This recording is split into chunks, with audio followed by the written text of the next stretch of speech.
Welcome to the NPTEL online certification course, Signal Processing Techniques and its Applications. So, this course is about 12-week course. So, there will be a 12-week 30 hours of lecture content, and I will cover the topic will be given to you, and every week the title will be given to you and that assignment also given to you. But main purpose of this course is not to just give you the theory only. So, what I want from your side is that you go through the theory and try to find out its application. Means not only that okay, I only read these lectures and I try to solve that assignment. Purpose is not for that. Only in remembering information theory which I will discuss in this course, you cannot solve that assignment problem. So, you have to understand it. Understand it means you have to develop the cognitive skill, not just remembering. So, only this course signal processing, most of the students think that signal processing is nothing but a mathematical subject. So, there are a lot of mathematics are there. So, here I will told that not only the mathematics, you have to know the inside of the mathematics. Why I write that mathematics? What is the physical significance of that mathematics? Most of you are already covered the Z transform. If I ask you why the Z transform is required, what is the purpose for the Z transform? There is a lot of transformation are there. So, why the particularly Z transform is required for signal processing? And what we do in the Z transform? So, it is not that given a transfer function, okay, I also say give me a Laplace transform equation, I will convert to the Z transform, give me a time domain function, I will convert to the Z transform. That is not the skill in the signal processing domain. What I want that you have to know that once I transfer it, what physically happened. That part is very much important. So, many theory, many concept I will cover this application, the digital signal processing application techniques and its application, many like the discrete system, LTI system, but everything you have to learn not that definition, what is linear time invariant system. It is not the linear time invariant system, it is the inside of LTI system. What is LTI? What kind of visualization we will have once I heard that LTI system? That kind of cognitive skill I want from you at the end of the course. So, more or less the coverage of the course will be like this, like that introduction is the first lectures which I am giving, that introduction lecture. So, the introduction part, that this part I will give you. Discrete time signals and systems and their property I will discuss. So, I will discuss what is discrete time signals, what is discrete time systems and what are their properties. You said, oh, signal is a time invariant signal, signal is time variant signal. What do you mean by that? What kind of visualization you have? Once you look at the signal, you can say, okay, this signal is time invariant signal, this signal is time time variant signal. So, you have to say that. So, that kind of skill you have to develop. Then I just Z transform application. I will not cover the general Z transform. I will only cover that application of Z transform in LTI systems or application of Z transform, that what is the implementation of LTI system. If I ask you what is the meaning of a Z to the power minus 1, you said okay, Z to the power minus 1 signal processing meaning is that one sample delay. Why? Why that do you mean by one sample delay? So, that part I will cover in Z transform. I have not covered the normal Z transform which you have learned in mathematics. Then the frequency analysis of signals and systems. So, what do you mean by the frequency of a signal? I have a signal. What is the frequency of a signal? So, concept of frequency you have to know, and then the signal and systems. I have a system. What is the frequency domain representation of that system? Frequency domain property of the system. So, that part I will cover in here.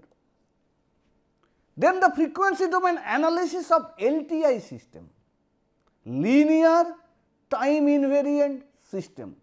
frequency domain analysis of LTI system will cover.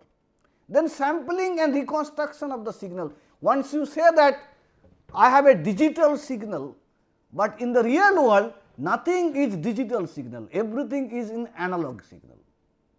Think about, you have an music system in your home, and when you buy it, they said there is a digital processor is there inside that system. So, it is a very hi-fi music system, it has an active noise cancellation, it has an equalizer, digital equalizer. What do you mean by that? But if you realize that whatever the music system inside is doing, ultimately it produces an analog signal, output is an analog signal which is goes to the loudspeaker converted to the acoustic signal, and input is also an analog signal, or it may be a digital signal, but the digital signal also comes from that analog signal. So, somebody is singing, that is analog signal. Singing is an acoustic signal converted to the analog signal by the microphone, and then we digitize it.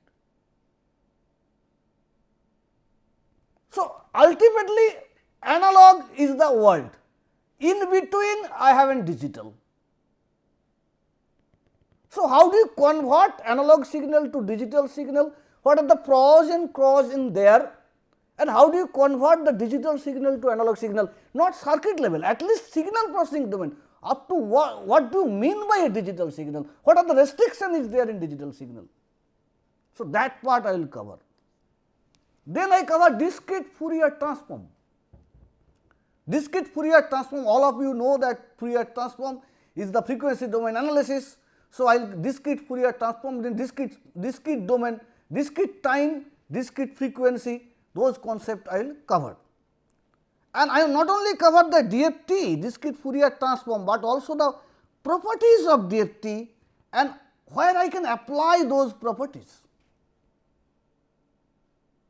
Suppose I told you, write a program for spectrogram. I have a time domain signal, you have to write a program which can display the spectrogram of the signal.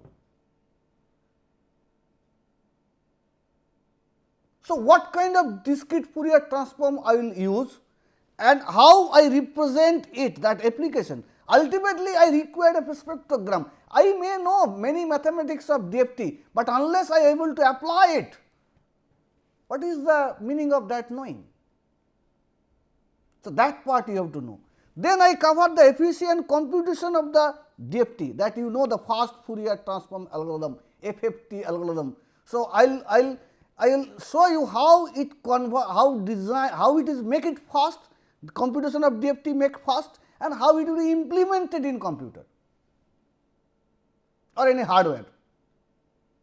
Then the implementation of discrete time system. Suppose I give you a discrete system, I told you to implement it in using a computer. So, how do you do that? So, that part also covered by this course. And then design of digital filter. Design of digital filter, both FIR and IIR. I will not cover all kinds of IIR, but some kinds of IIR filter I will cover, and then basically I want to cover the lattice design part. That part is very much applicable, even if you see that VCoder, you know that voice coder, where that IIR filter implementation using lattice filter is there. So, I will cover that part. Then I cover the homomorphic signal processing and multi-rate signal processing. So, I am not covering that adaptive filter design part purposefully, but if I found time that 30 hours time is not completed or I have a time, then I try to cover the adaptive filter design also. So, this is the more or less your course content, that this is the content of the course which will cover in this course. But what is expected from you as an outcome, as in students of this course, you have to achieve the outcome. I have written some outcome, but another 2 or 3 outcome may be added for multi-rate signal processing and homomorphic signal processing and 1 or 2 for application side. I will add it.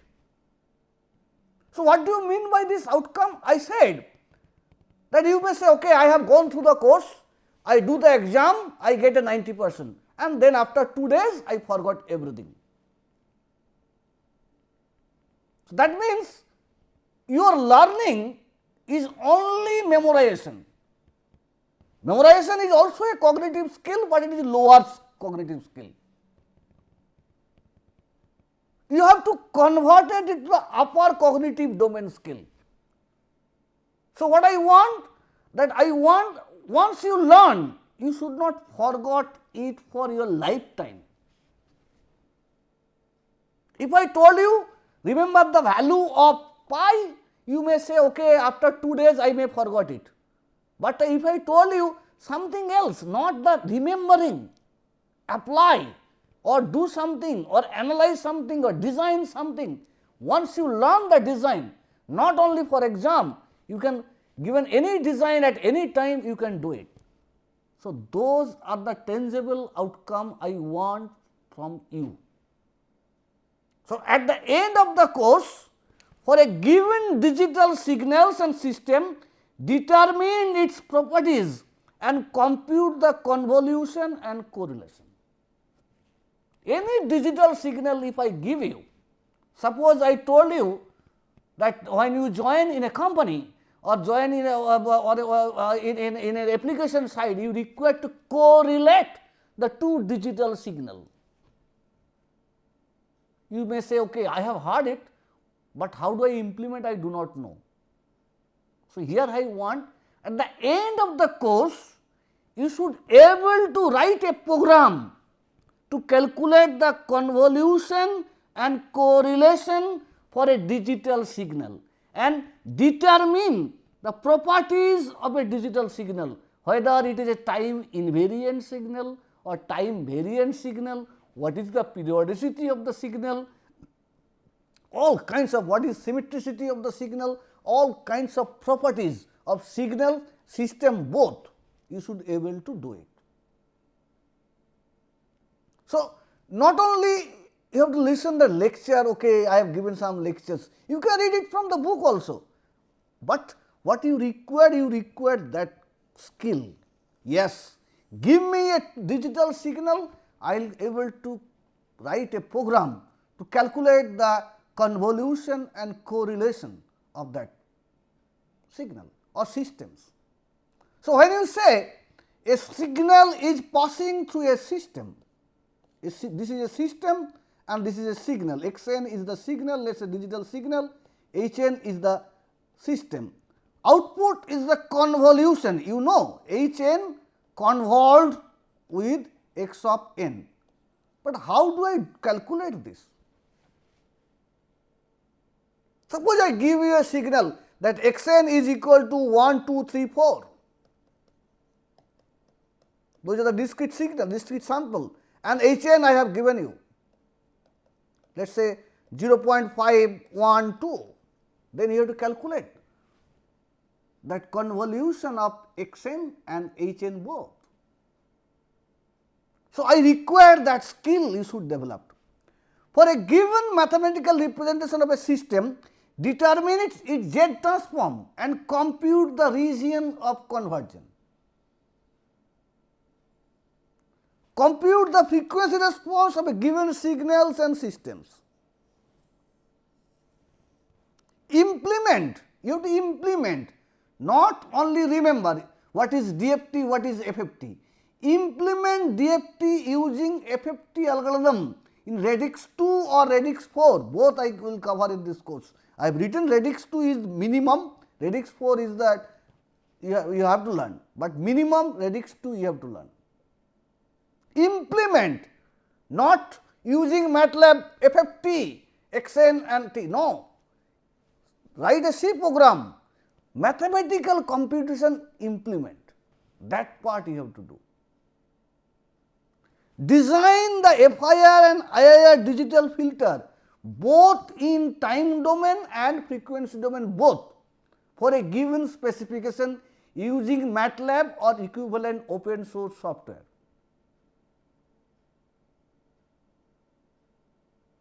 For the both, so I can say that I have to design that FIR and IIR both the filter in time domain and frequency domain. Then I may say the design of an lattice filter. IIR filter means lattice filter. Suppose you said that I know how to design a lattice filter.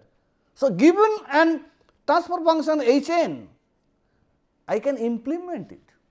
So, filter is nothing but a system. So, I can implement that system either IIR or FIR.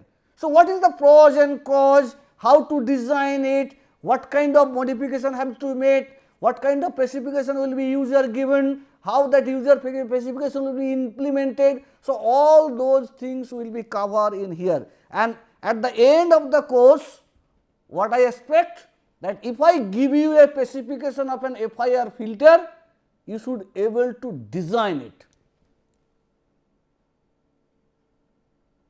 Then there will be a 2-3 outcome I will gradually I will be add, which is called multi-rate signal processing, homomorphic signal processing. So, those things, and if I get a time I will cover that adaptive signal processing also. Okay.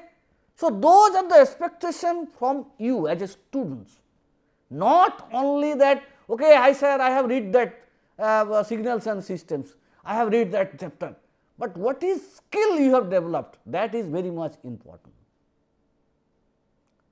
And all the assignment and evaluation whatever I will take, that question will be not that prove that fx equal to gx, no, the questions will be all practical related implementation. You have to hard code implement, hard code compute that part in your pen and paper, and you have to submit it.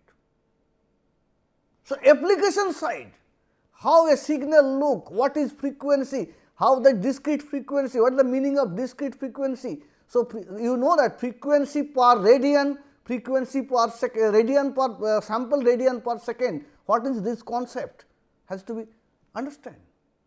Not only understand, you have to apply that concept in that application side. Okay. So, those are the expected outcome from you. As a students, you should go through this course, you should develop that skill. Unless you develop that skill, your course is not successful. Even if you can ask, you can raise that questions. Once you watch the video, once you go through the assignment, if you have any doubt, yes, I cannot understand this part clarity is not there, then and there you can write to in a forum. You know that NPTEL there is a forum, so that I get a chance to clear your concept whatever I know. Okay? Thank you very much, and for this you can go through these books. I will mainly follow these 2 books, but most of the time maybe books are exactly I not follow the book. I may give some example from my experience side, or I take some example from papers, or take an example from some some research whatever I am doing. From there I can give you some example, since I am working in the speech and this speech processing also. So, more example will come from speech processing side also. Okay? Thank you very much.